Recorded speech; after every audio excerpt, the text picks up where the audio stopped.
Welcome, everybody, to another episode of Cash Flow Positive. I'm your host, Kenny Bedwell, and this is going to be a fantastic episode we're going to do today. So we're really going to be focusing on the last few episodes. It's all been about how can I increase bookings and make more money and buy right and be a smarter investor. And today I wanted to bring on a host who's absolutely crushing it and has been breaking down the short-term rental industry for many, many years, few years, and has lots of experience helping thousands of hosts be better operators. And so what I wanted to bring her on specifically for is to hear her experience and her stories about how she's bringing cleaning and elevating it in a market where cleaning isn't taken very seriously. And so I'm going to bring her on and she's going to share all of her insights and break down things for you. What I want you guys to pay attention to, besides the stories and her insights, is how you can apply that. And she's going to talk about teams and how to better operate with your cleaners. So stay tuned and listen in. Without further ado, Stacey St. John, welcome to the show. Tell us more about yourself. Gosh, well, thanks for having me. I appreciate it. My name's Stacey St. John. I am a real estate investor. I have a portfolio of short-term rentals in Myrtle Beach, South Carolina, as well as Hocking Hills, Ohio. And I also am a full-service property manager, co-host, and I have the distinct pleasure of helping other women in this industry as well. I love it. I love it. Now, do you still live in Ohio? Where do you live now? I do. I live in Cincinnati, Ohio, nowhere near where any of my properties are. Yes. So I have a question for all the people who are like down south, especially South Carolina and the Myrtle Beach folk. What's the bridge? Like, what bridge do you have to get onto that goes straight from Ohio to Myrtle Beach? Because that's what I hear. There's literally a bridge somewhere that all the Ohioans cross over to get straight to Myrtle Beach. It is a thing. It is a thing. Ohio folks love Myrtle Beach. Yeah. Right?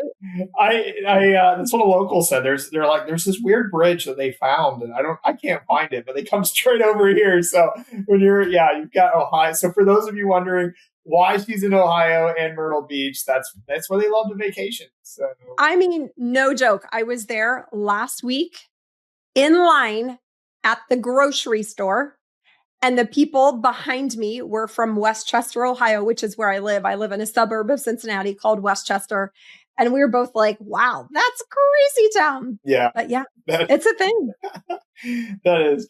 Well, cool. So tell me more about, I think your story is really interesting. And what you do is also a different take than maybe what some of the other guests we've had on our show do and are.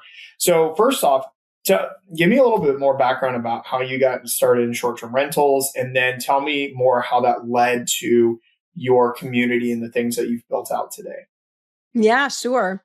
So I actually, prior to short-term rentals, was investing in long-term rentals. And when COVID hit, all of these eviction moratoriums started popping up everywhere. And my husband and I were finishing up a flip, and we had intended on purchasing another long-term rental with the profits from that flip. And we started getting very nervous about buying another long-term rental at that time because we thought, if our tenant does not pay the rent, like we are really in a predicament. We have no recourse as a landlord right now. So our thinking was, well, if we buy a short-term rental, at least someone has to pay in order to get in the front door. Yeah. And so we did a ton of research. We had buying criteria outlined. I wanted to be within a day's drive, spend $100,000 and be looking at the ocean. And I had a couple of markets selected. Fort Lauderdale, Florida was one. It wasn't really within a day's drive. I mean, if I drove all day and all night, I could probably. That's pretty far. So yeah. How fast are you driving? Right. Yeah. That one could get crossed off the list. We also looked at Destin, Florida. Love that area. With the Destin market, there were properties that were within my budget, but I could look at a pond. And in Myrtle Beach, South Carolina, at the time, I could buy oceanfront condos for well under $100,000. And that's how I landed there. That's incredible. And those are really, really great numbers to buy properties. It's like the good old days, right? Listen, I always tell people, if I would have known what the real estate market was going to do, I would have bought every condo known to man in Myrtle Beach. Yeah, no kidding. That's yeah. Pretty much anywhere, So seriously. So I think the short version of the story is, I absolutely fell in love with short-term rentals. I had no idea how much I would enjoy this. I got into this as a real estate investment, and I fell in love with it because of the magic that I get to feel inside being a part of someone's family vacation or lifelong memories. That is very special to me. And I never would have anticipated that I would love it so much. Yeah, that's awesome. So how did that lead you into, or I guess, what did that inspire you to create your community, or what's connected dots for me there? No, not a bit. It is totally random. It is totally random. So what happened was I had been investing at the beach for about 6 months. I have my real estate license, and a fellow real estate agent reached out to me from Galveston, Texas, that area. And he said, "Hey, Stacey, I know you're buying property at the beach, and I'm actually selling property at the beach. And my clients are asking me questions about how to operate a short-term rental. And I don't know what to tell them. Can you put together some resources for me?" And I was like, "Sure, no problem." So I started to kind of make a list of what I thought would be important for his clients to know. And I got to thinking, I've been in it now several months, and maybe I can't remember all the questions I had when I first started. So I popped into a Facebook group for women real estate investors. And I said, if you were buying at the beach for the first time, what information would you want to know? And the floodgates opened. I mean, hundreds and hundreds of comments. And someone in the comments said, "You should start a Facebook group about this." And I was like, yeah, I should. I can do that. And I made it a female Facebook group because I had gone into a female real estate investors Facebook group to ask the question. So long story short, again, absolutely found a really amazing passion for helping women in this industry. Not Kenny, I have nothing against guys. I do business with men all the time. But there's something very, very special about getting to see other women thrive because of education or connections that they've made. So I'm happy to be a conduit of that. Sure. And, we'll throw this out later too, or mention this later too, but what's the name of the Facebook group?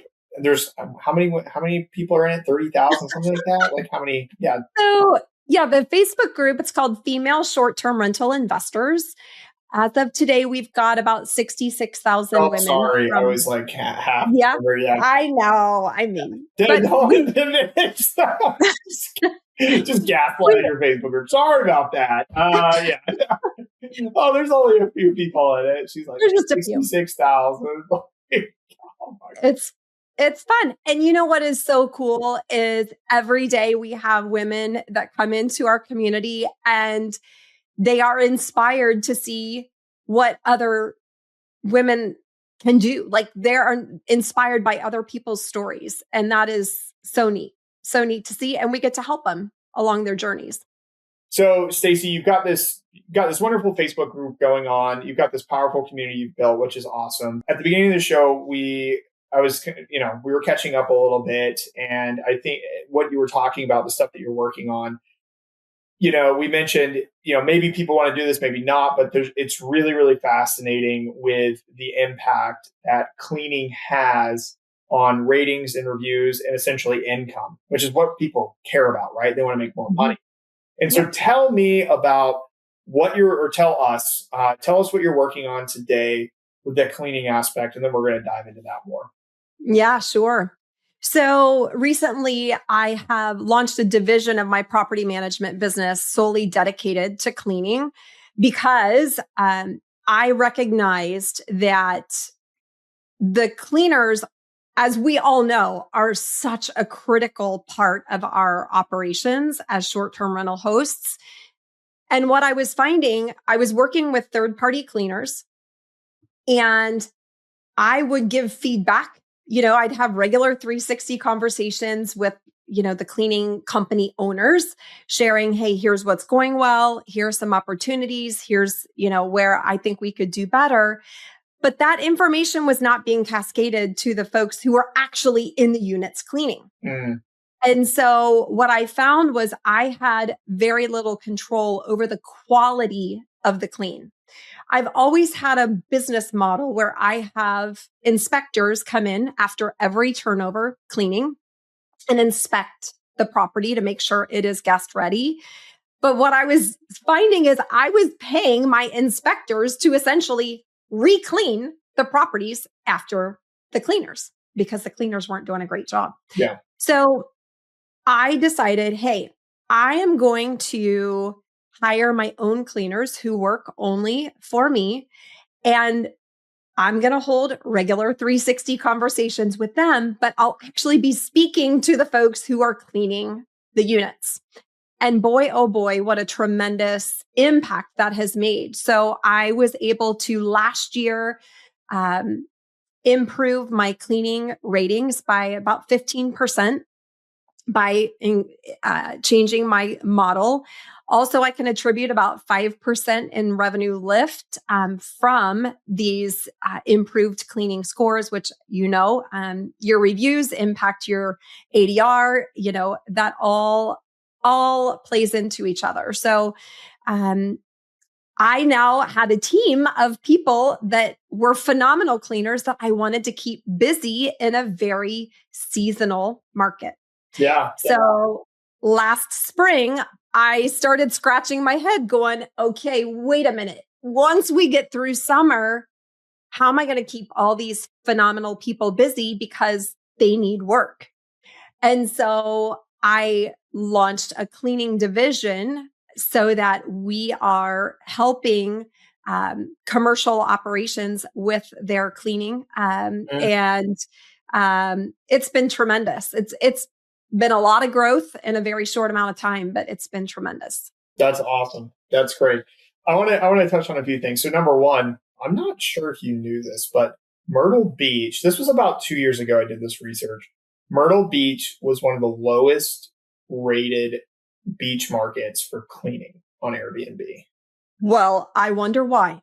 And yeah, and you literally experienced that. And I think that it's really fascinating that you that's consistent with, obviously like low level of service and quality in that market. And you literally solving that.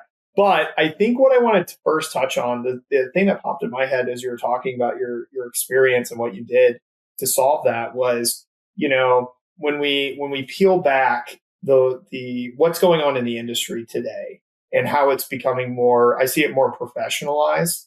Like what worked before isn't necessarily going to work now.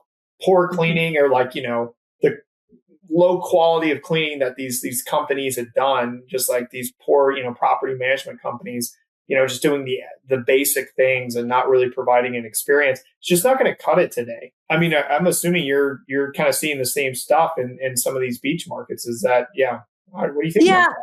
It's interesting because I think that some of the larger property managers in the Myrtle Beach market can get by with it because they have so many units, sure. Right? Yep. Like hundreds and hundreds, if not thousands of units. Yep. And so literally the operation of some of my competitors in the Myrtle Beach market is a little scary. Like they will do essentially cattle calls for cleaners. Like, hey, show up on a Saturday. We're going to send you out to 8 units and pay you $200.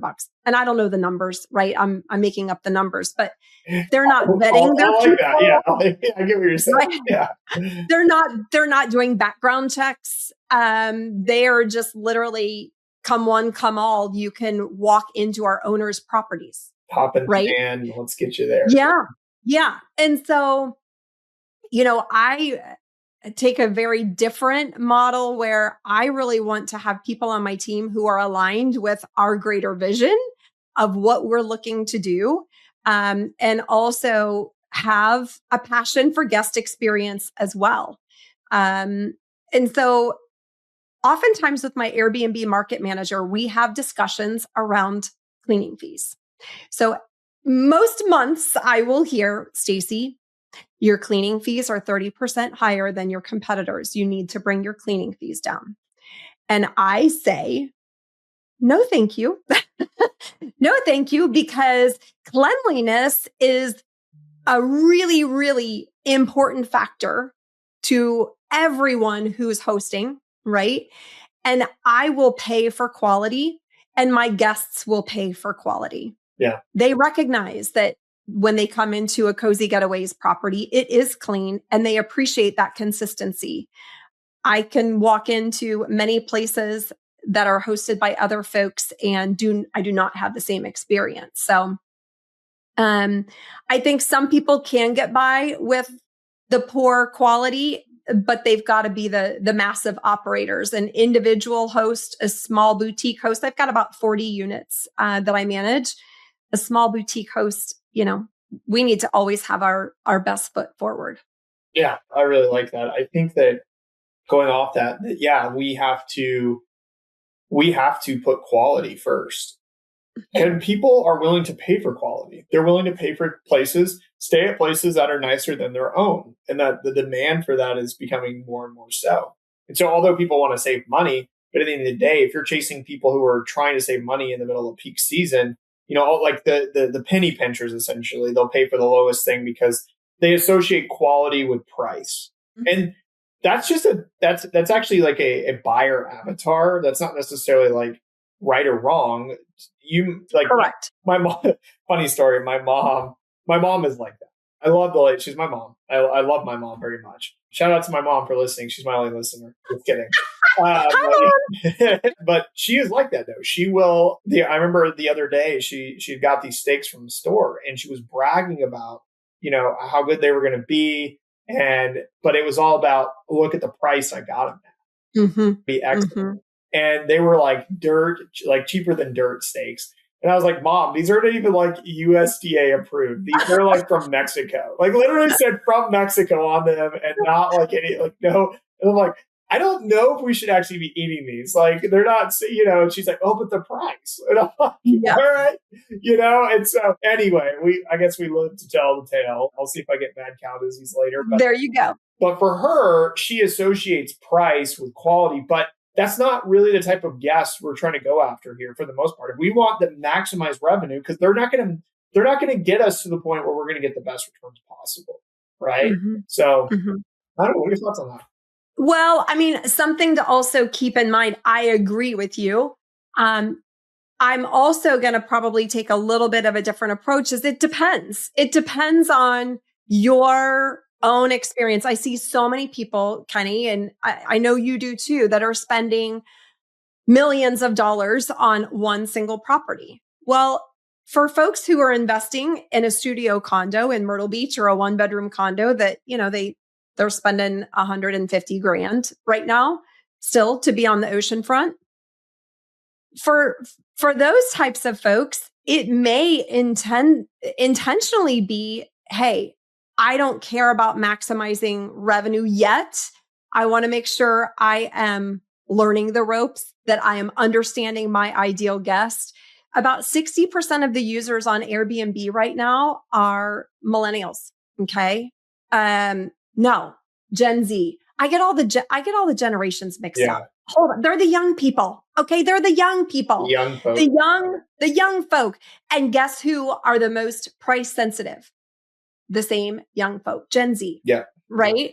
And so if we have a property that is attractive, especially attractive to someone who is in that age range, we can expect they're going to be more price sensitive.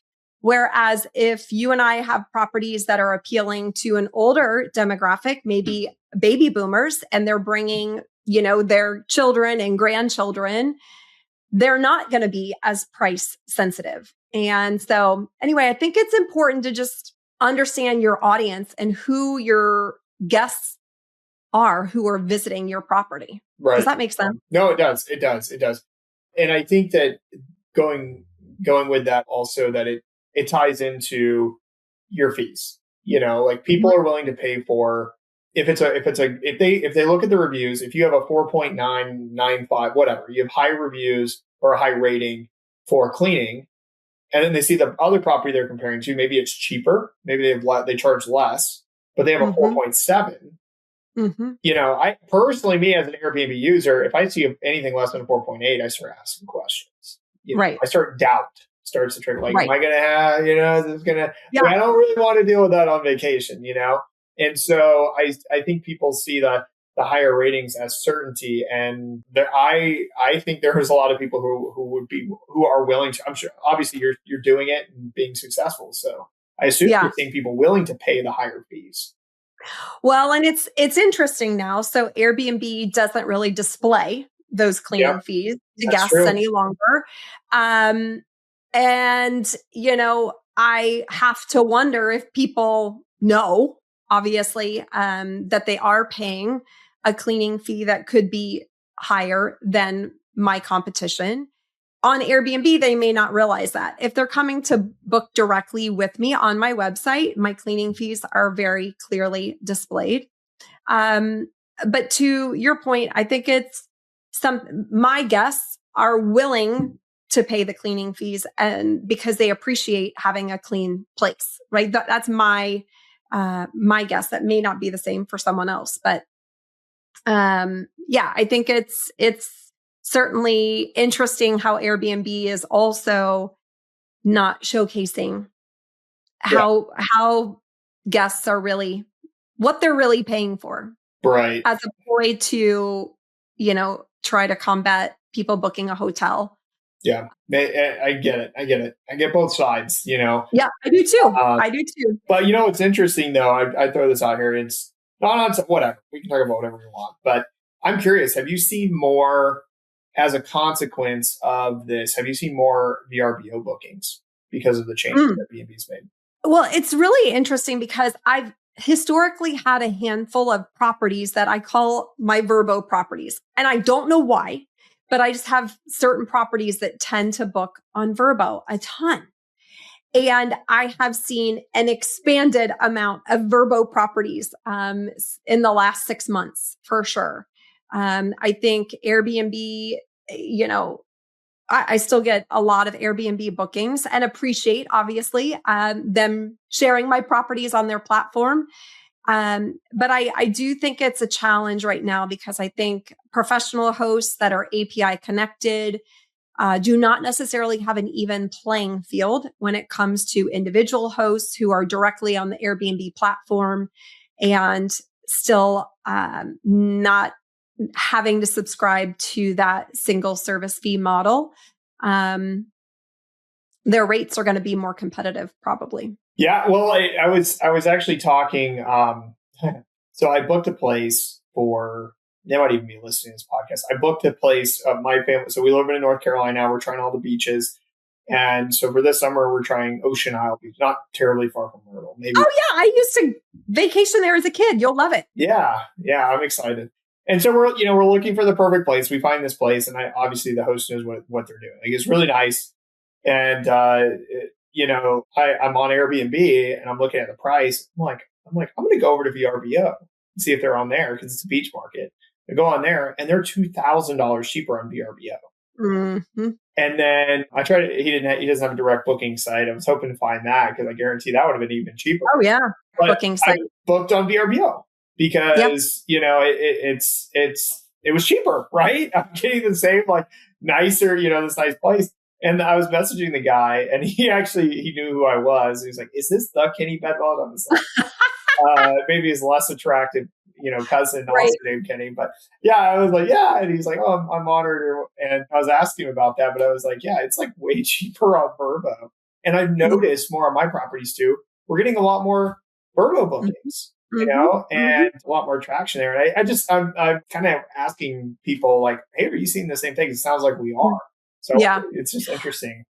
And I also just put a a tool on my website too, where folks can see in real time, hey, here's my price on my website. Here's what it is on Airbnb. Here's what it is on Vrbo. So they know they're getting the best price when they book direct. And I have seen an uptick in direct bookings from that as well. Yeah, that's awesome. That's really cool. Now, I want to circle back. You said, so like talking about the cleaners. So most of the listeners here, they're not going to go out and create these big cleaning companies and do what you're doing. And that's not what we're telling them about, what we're teaching, but that you had really good data and information.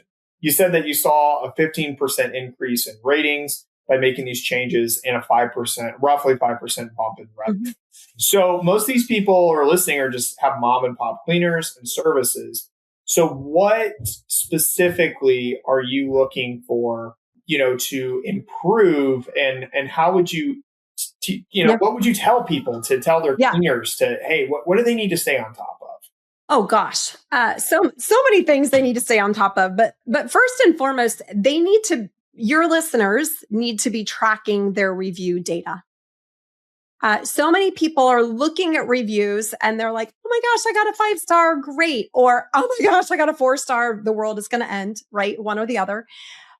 But it only goes that far. And so what is really important, in my opinion, is that you are actually tracking your reviews and you are leveraging your reviews as training tools for your cleaners.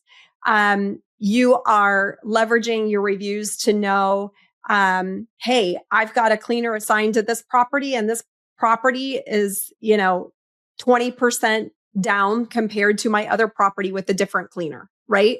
That could be an indicator that, I may not even see it reflecting in the words in my reviews, but there's more to dig into here, right? You're laughing. Am I saying something funny? No. You're not saying it. No. I'm just agreeing with you because I'm thinking about this stuff in my head. Like, yeah, you're absolutely right. So yeah. Okay. Keep going, I was like, Stacey. I love it. Funny, and I don't know it. I love it. Keep going. I think it's also really important to have inspectors in place. Again, one of the things that I feel like was a saving grace when I was working with third-party cleaners was that I had a second set of eyes coming in after every turnover clean and making sure that a property is guest ready. Yep. Well, we have a different checklist for our inspectors than our cleaners. And our cleaners, they've got a very detailed checklist where they have to submit photos as well. But the inspectors are validating that information is accurate. And also, here's the scoop. We all make mistakes. We're all human. We all miss things. I wrote a book, okay? I must have read my manuscript 20,000 times. And I'm like, it's perfect. It doesn't need anything. I've got all the commas in the right place, all the periods in the right spots. You send it to an editor. What's the name of the book? The name of the book is called Live Big. Live Big, okay.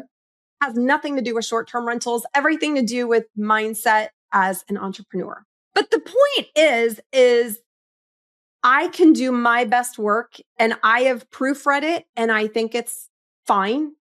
I send it to an editor and she's like, girl, you missed a comma here, a semicolon there. You should have an apostrophe before that S, not after that S, right? So a second set of eyes is so important.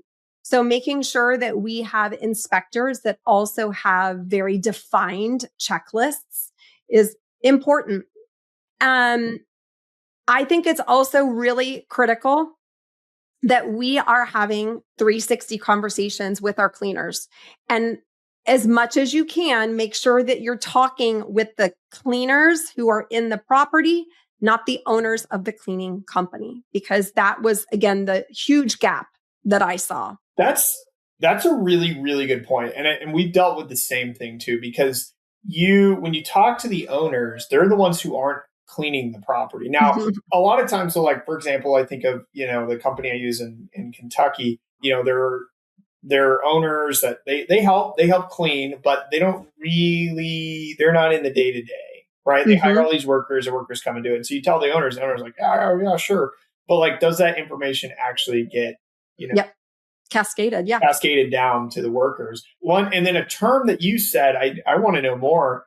It sounded cool. Is a 360 meeting. What the heck is that? So a 360 meeting is essentially where we are sharing open feedback. So what's going well? Okay. So, hey, Kenny, this has gone really well. From my perspective, how about you?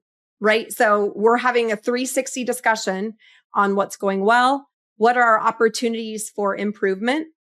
So often those types of discussions are one-sided. Hey, Kenny, I'm seeing this is going really well, and I need you to do X, Y, and Z better. And I'll see you later. Right. Right. In a 360 discussion, we're saying, I'm seeing these things are going well. Is there anything that I can do to make them go even better for you? Hey, these are opportunities that I see for improvement. What are your thoughts? Do you see any other opportunities that I don't see right now? So it's having a collaborative discussion instead of making it a one-sided conversation, if that makes sense. What you just said makes a lot of sense, though. I mean, I really like that because that helps them feel like you care about their success. And it's not just like, hey, do this better, and they have direction. And then they also feel like they can communicate with you when something is wrong, which a lot of people struggle with. So that's really, really interesting. Thank you for sharing that little nugget there.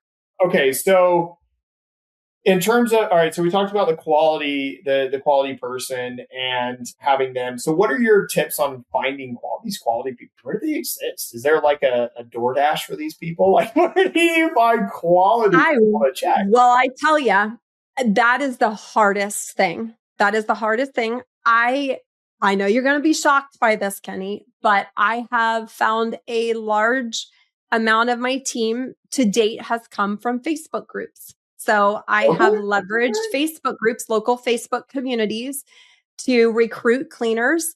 And again, it does not have to be where you're recruiting cleaners and building your own in-house model. My biggest recommendation is that if you are working with a cleaning company, go to short-term rental Facebook groups in that market and ask for recommendations. Don't say, are there any cleaners in here? Ask other hosts who they recommend because you're going to get a much stronger candidate pool, if you will, by hearing other people's recommendations. That's really helpful. I think that that's really about. So it sounds like you don't go around in a giant van, cattle. What was the term used? Cattle call. Cattle call. Yeah, cattle call and cleaners. Hey, I have quality people. Hey, I got exactly. Andy. I come out with my megaphone. Yeah. That's funny. I also recently, again, because I am staffing up, I, again, have large cleaning contracts now, and I am building my team way faster and larger than I ever really anticipated. And so I am working with a staffing agency who are doing the initial recruitment of the cleaners. And then they come and do an on-site interview with us. They come in and do a training day so we can actually see the quality of their work. And then obviously, if they pass that test, then we onboard them and put them into the operation. But it's certainly an evolving model for me as well. That sounds very like you have your systems in place, and I think that's really important. Now, for the mom and pop host, though, would you recommend that same process that you're doing at scale? No. I would say what I would recommend is make sure you have an inspector. Okay. I think that is really important. Make sure that your inspectors and your cleaners understand how your cleaning scores are impacted beyond the clean. Meaning, actually, Airbnb did a study, and about like 40% of people said that a perfectly cleaned unit with artwork on the wall that was slanted or a lampshade that was turned the wrong way, things that felt cluttered, things that didn't feel put together, even though the unit was clean. Yep. That was impacting cleaning scores. Oh, yeah. Right. So making sure that your cleaners and your inspectors understand those little nitty gritty details make a huge impact. And it may not actually be whether a unit is clean or not. It's how well it presents, right? How well it presents. Right. I like that a lot. I actually had a property that I bought that was we bought it at the beginning of summer, and I just launched I bought it. It was already short-term rental, and I just launched it into summer with the current furnishings and things. And I'm telling you, like the kitchen, it had the chickens, like it was like farmhouse, like some older lady owned it. Like literally, like I don't know if they were stuffed chickens, but they looked like real chickens. That and all this crap in there, and it just looked cluttered. And we had really good cleaners, but we got killed in the cleaning ratings because people were like, it just feels cluttered. It's not clean. I just can't put and I was like, yeah, it's exactly what it is. It's cluttered. There's so much crap in there. And so we took all that crap out and we renovated the place. And all of a sudden, obviously we don't get that anymore, but then all of a sudden the cleaning rating goes way up. So maybe that kitchen was actually cluckered. Sorry, I think you cut out there. You said maybe it was cluttered. So maybe that kitchen was actually cluckered, not cluttered. That's funny. There you go. She tells dad jokes too. What? I know. What can Stacey do? There you go. Not do. Yeah. I do want to give a tip though. I hold regular meetings with my cleaners as well as my inspectors all in one. Right. So, interesting. If you have cleaners that are third-party cleaners, even invite them to your meetings. So, I have my cleaners and my inspectors all in the same meeting. We talk about trends that we're seeing, reminders. A reminder that I gave my team this morning that I think is so important for cleaners and inspectors is they need to do the toilet test. The toilet test. All right. Toilet. Tell me more. Test. What is the toilet test? So here's the scoop. When people go on vacation, most of the time they are riding in the car for a very long time, several hours at least, right? So what's the first thing they do when they come in the property? They put their suitcases down and they go to the bathroom. Yep. Okay. So you must, before you leave any property, sit on the toilet. I do tell my cleaners and inspectors to keep their pants pulled up. Okay, so not pull your pants down. Keep your pants pulled up. All right, all of you are going to go sit on the toilet one at a time. Right. But sit on the toilet and look around the toilet. Is there anything that someone would see that would make them feel uncomfortable? This place is dirty. It could be caulking that needs to be, redone at the base of a bathtub. It could be sometimes when your baseboards come together, once the property is shifted, there can be a gap. So it may just be it could be a fleck of dirt on the upper rim of the baseboard. Anything that someone might see that would make them feel like a place is dirty. And for God's sake, make sure there's no hairs anywhere, right? Yeah, that's really interesting. I like that. I really like the toilet test. The toilet test. Yes. Yeah, that's interesting. Well, cool. Yeah, I mean, I'm probably going to be calling my cleaners here right after this. So you're like writing notes down. Like, I really need to do this. Like, yeah, that's interesting. I love that. Well, cool. I guess as we're kind of wrapping up here, Stacey, any other tidbits or nuggets or any other information that you can share or want to share with us that you feel like would be helpful for the mom and pop owners who are trying to improve their processes and just keep it where they give the highest quality to us? Yeah. I think it's really important to, if you are dedicated to the quality of your clean and you bring in inspectors, I think it's really important to set up the culture from the beginning. So what can be challenging is that a cleaner is going to feel like, well, she's bringing in an inspector. She's trying to find out what I'm doing wrong. Right. Yeah. And so I think it's very important when you introduce inspectors into your operations that it is set up from the start that we are a collaborative team. we are all subscribed to the greater good. And the greater good is helping our guests have the very best experience possible.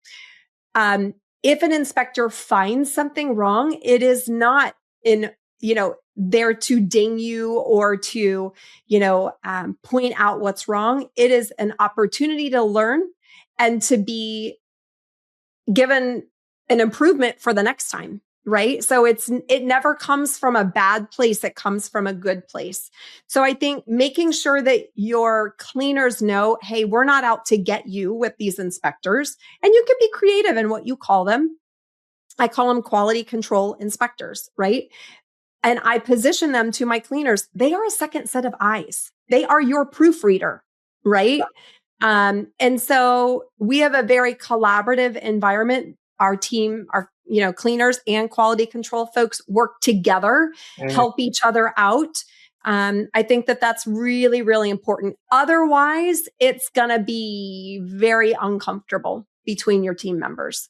Yeah, I think that's you keep saying team, and that's really what it is, right? Like everybody's on the same team. It's not these independent parties. I think when everyone buys into that vision of what you're trying to accomplish, you get better results. As simple as that. So anyway, well, Stacey, thank you so much for sharing all this. This has been a very enlightening episode. Learned a lot of new terms that I'm going to try to memorize and use in the future. Cattle calling. Actually, really funny side story.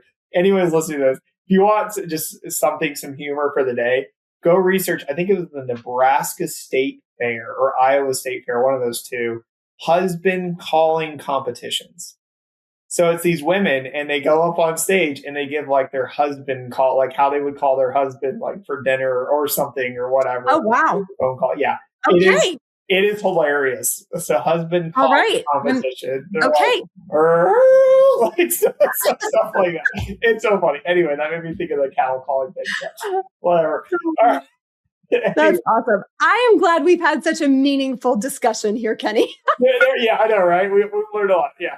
Well, at the end of the day, Stacey, I appreciate you sharing all this information and really opening, giving all your, the secrets. I don't know if they're quote unquote secrets, but how you're doing it and what's working for you and the lessons you've learned. I mean, it's really valuable. And so with that being said, how can people, if they want to learn more about your groups, your services, the things that you have to offer, how do they get in touch with you? What are first steps? Where would you send someone? Yeah, the best place to find me is just on my website, which is staceystjohn.com. And you can find all the things, all the links to all the things. How does that sound? All the links to all the things, yes. So Stacey is, for those of you who are illiterate like me, Stacey, I'm a numbers person, not a letters person. Stacey is Stacey, and then Saint is just St, and then John. John. You got it. Yep. So perfect. All right. So it's StaceySt.com. You got it. Awesome. Well, that's easy enough, right? And then obviously, if you're a woman, I cannot join. So you get the privilege of joining the Facebook group, which is it's female STR investors. Female short-term rental investors. You got it. Investors. Okay. Got it. Yeah. I like that. Very to the point. I like the naming. So anyway, well, Stacey, first off, it was good to connect with you again, and we haven't chatted in a while, so it was fun to chat and then obviously do the episode. Thank you so much for sharing and being on the show. Thanks for having me. Awesome.